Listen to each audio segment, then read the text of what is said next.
Good morning, everyone. Welcome in. Today is day 117. We're going to be in Numbers chapter 4, Psalms chapter 38, Songs of Solomon chapter 2, and Hebrews chapter 2.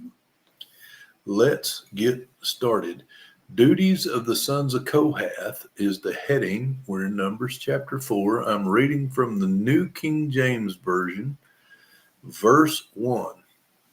Then the Lord spoke to Moses and Aaron, saying, Take a census of the sons of Kohath from among the children of Levi, by their families, by their fathers' houses, from 30 years old and above, even to 50 years old, all who enter the service to do the work in the tabernacle of meeting. This is the service of the sons of Kohath in the tabernacle of meeting, relating to the most holy things. When the camp prepares to journey, Aaron and his sons shall come, and they shall take down the covering veil and cover the ark of the testimony with it.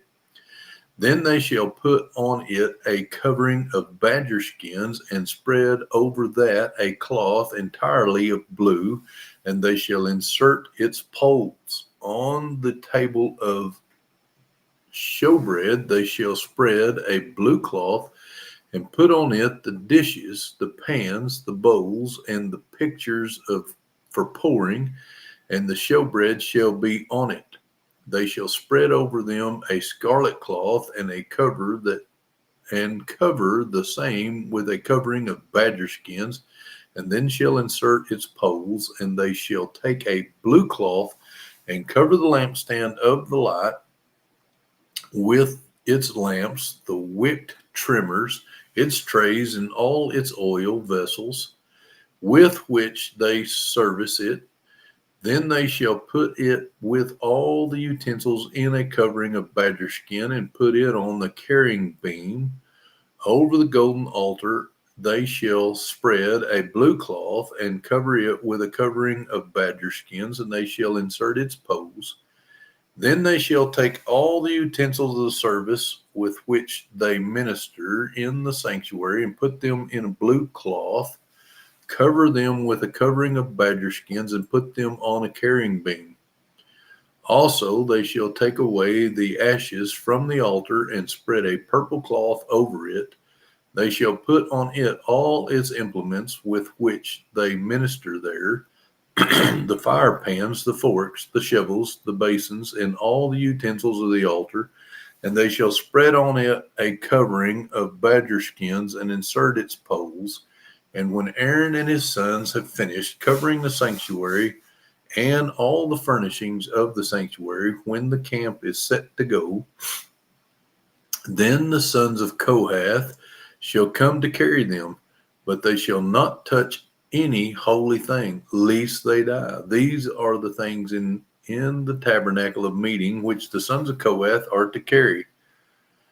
The appointed duty of Eleazar, the son of Aaron, the priest, is the oil of the light, the sweet incense, the daily grain offering, the anointing oil, the oversight of all the tabernacle, of all that is in it, with the sanctuary and its furnishings. Then the Lord spoke to Moses and Aaron, saying, Do not cut off the tribe of the families of the Kohathites from among the Levites, but do this in regard to them, that they may live and not die. When they approach the most holy things, Aaron and his sons shall go in and appoint each of them to his service and his task. But they shall not go into watch while the holy things are being covered, lest they die.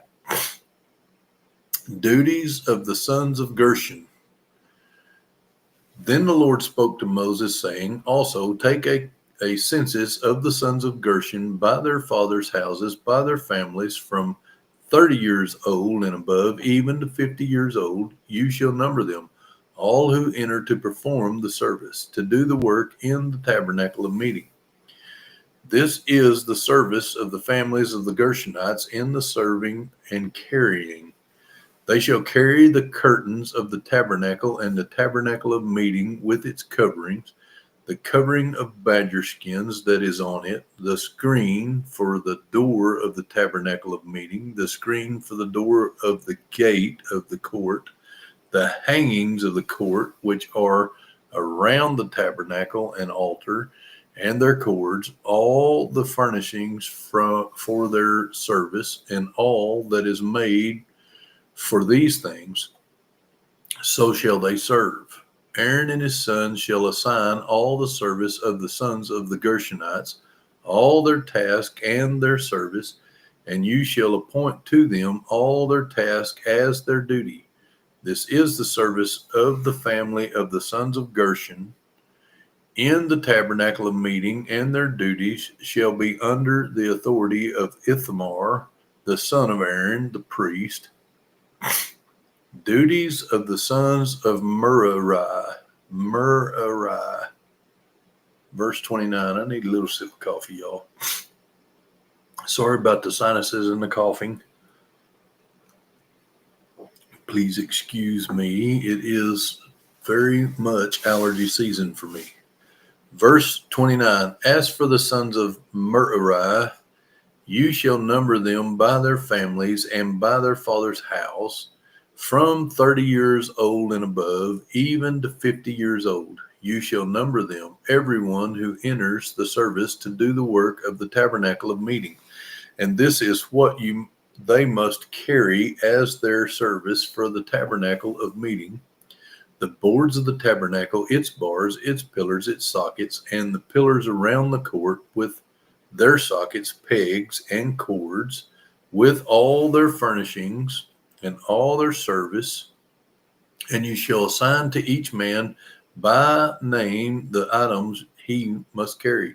This is the service of the families of the sons of Merari, as all their service for the tabernacle of meeting, under the authority of Ithamar, the son of Aaron, the priest.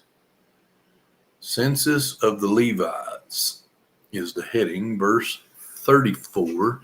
And Moses, Aaron, and the leaders of the congregation numbered the sons of Kohathites by their families and by their father's house, from 30 years old and above, even to 50 years old, everyone who entered the service for work in the tabernacle of meeting. Excuse me. And those who were numbered, Verse 36, and those who were numbered by their families were 2,750. These were the ones who were numbered of the families of the Kohathites, all who might serve in the tabernacle of meeting, whom Moses and Aaron numbered according to the commandment of the Lord by the hand of Moses. And those who were numbered of the sons of Gershon by their families and by their father's house, from 30 years old and above, even to 50 years old, everyone who entered the service for work in the tabernacle of meeting, those who were numbered by their families, by their father's house, were 2,630. These are the ones who were numbered of the families of the sons of Gershon, of all who might serve in the tabernacle of meeting, whom Moses and Aaron numbered according to the commandment of the Lord. Those of the families of the sons of Merari, who were numbered by their families, by their father's house, from 30 years old and above, even to 50 years old, everyone who entered the service of the work in the tabernacle of meeting, those who were numbered by their families were 3,200. These are the ones who were numbered of the families of the sons of Merari, and whom Moses and Aaron numbered according to the word of the Lord by the hand of Moses. All who were numbered of the Levites, whom Moses, Aaron, and the leaders of Israel numbered by their families and by their fathers' houses, from 30 years old and above, even to 50 years old, everyone who came to do the work of service and the work of bearing burdens in the tabernacle of meeting. Those were numbered were 8,580. According to the commandment of the Lord, they were numbered by the hand of Moses, each according to his service and according to his task. Thus were they numbered by him as the Lord commanded Moses. All right, that wraps up Numbers chapter 4. Let's go to Psalms chapter 38. Psalms chapter 38. Psalms, right there, Psalms chapter 38. There we go. Prayer in time of chastening, a psalm of David to bring to remembrance. That's the heading. Little sip of coffee.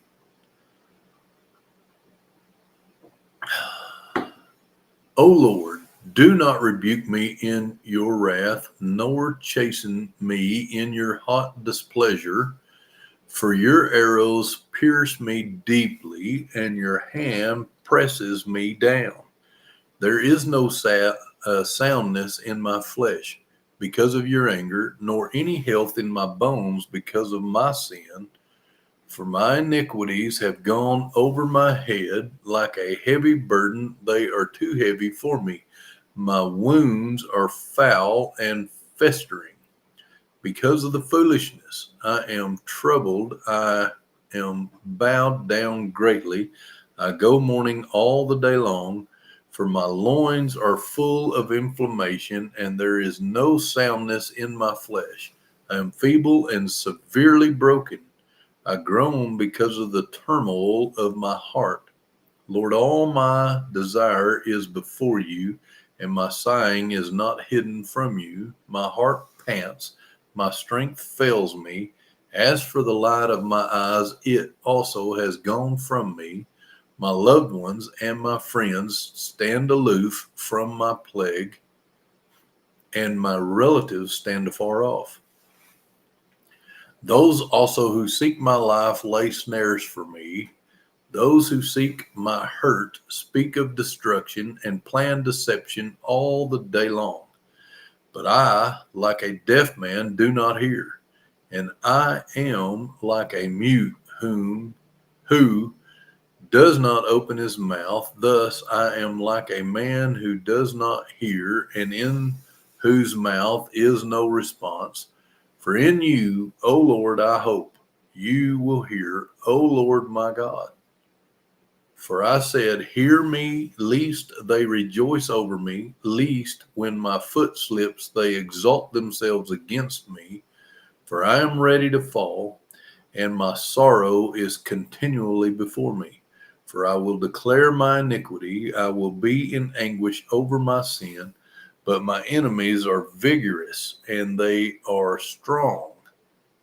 And those who hate me wrongfully have multiplied. Those also, let me shut that alarm off, y'all. I'm sorry.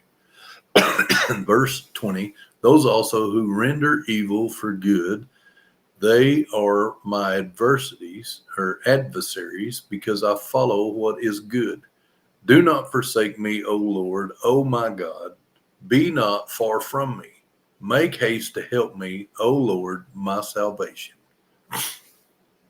That wraps up Psalms 38. Let's go to Songs of Solomon, chapter 2. Songs of Solomon, chapter 2. That's right. There is no heading on this one. A little hair on my screen there. It might have been a beard hair, but it was not a head hair. That's for sure. All right. I am the rose of Sharon. That is verse 1. I am the rose of Sharon and the lily of the valleys. Like a lily among thorns, so is my love among the daughters. Like an apple tree among the trees of the woods, so is my beloved among the sons. I sat down in his shade with great delight, and his fruit was sweet to my taste. He brought me to the banqueting house, and his banner over me was love. Sustain me with cakes of raisins, refresh me with apples, for I am lovesick. His left hand is under my head, and his right hand embraces me. I charge you, O daughters of Jerusalem, by the gazelles or by the does of the field. Do not stir up nor awaken love until it pleases. The beloved request is the heading here. Verse 8. The voice of my beloved, behold, he comes, leaping upon the mountains, skipping upon the hills. My beloved is like a gazelle or a young stag. Behold, he stands behind our wall. He is looking through the windows, gazing through the lattice. My beloved spoke and said to me, rise up, my love, my fair one, and come away. For lo, the winter is past, the rain is over and gone, the flowers appear on the earth, the time of singing has come, and the voice of the turtle dove is heard in our land. The fig tree puts forth her green figs, and the vines with the tender grapes give a good smell. Rise up, my love, my fair one, and come away. O my dove, in the clefts of the rock, in the secret places of the cliff, let me see your face, let me hear your voice, for your voice is sweet, and your face is lovely. Catch us the foxes, the little foxes that spoil the vines, for our vines have tender grapes. My beloved is mine, and I am his. He feeds his flock among the lilies. Until the day breaks and the shadows flee away, turn, my beloved, and be like a gazelle or a young stag upon the mountains of Bether, mountains of Bether. I'm probably saying that wrong. That wraps up Songs of Solomon chapter 2. Let's go to Hebrews chapter 2. Hebrews chapter 2 down in the New Testament. Hebrews chapter 2. Do not neglect salvation. That's the heading, y'all. Verse 1. Therefore we must give the more earnest heed to the things we have heard, lest we drift away. For if the word spoken through angels proved steadfast, and every transgression and disobedience received a just reward, how shall we escape if we neglect so great a salvation? Excuse me. Which at the first began to be spoken by the Lord, and was confirmed to us by those who heard him. God also bearing witness both with angels and wonders, with various miracles and gifts of the Holy Spirit according to his own will. The Son made lower than angels, that's the heading, verse 5. For he has not put the world to come, of which we speak, in subjection to angels, but one testified in a certain place, saying, what is man that you are mindful of him, or the Son of Man that you take care of him? You have made him a little lower than the angels. You have crowned him with the glory of honor, and set him over the works of your hands. You have put all things in subjection under his feet. For in that he put all in subjection under him, he left nothing that is not put under him. But now we do not yet see all things put under him. Excuse me. Verse 9 is where we're at. Excuse me. Verse 9, but we see Jesus, who was made a little lower than the angels for the suffering of death, crowned with glory and honor, that he, by the grace of God, might taste death for everyone. Bringing many sons to glory is the heading. Verse 10, for it was fitting for him, for whom all are all things, and by whom are all things, in bringing many sons to glory, to make the captain of their salvation perfect through suffering. For both he who sanctifies and those who are being sanctified are all of one, for which reason he is not ashamed to call them brethren, saying, I will declare your name to my brethren. In the midst of the assembly, I will sing praise to you. And again, I will put my trust in him. And again, here I am, the children whom God has given me. Here am I and the children whom God has given me. Sorry, I read that backwards. Verse 14. Inasmuch then as the children have partaken of flesh and blood, he himself likewise shared in the same, that through death he might destroy him who had the power of death, that it is the devil, and release those who through fear of death were all their lifetime subject to bondage. For indeed he does not give aid to angels, but he does give aid to the seed of Abraham. Therefore, in all things he had to be made like his brethren, that he might be a merciful and faithful high priest in things pertaining to God, to make propitiation for the sins of people. For in that he himself has suffered, being tempted, he is able to aid those who are tempted. And that wraps up all of our chapters for today. Let's go to Ephesians chapter 6, and let's put our armor on, y'all. Chapter 6, verse 10 is where we're going to start. Right there. Let me get a little sip of coffee, y'all. I'm so sorry about all the coughing and the clearing of my throat. Finally, my brethren, be strong in the Lord and in the power of his might. Put on the whole armor of God, that you may be able to stand against the wiles of the devil. For we do not wrestle against flesh and blood, but against principalities, against powers, against the rulers of the darkness of this age, against spiritual hosts of wickedness in heavenly places.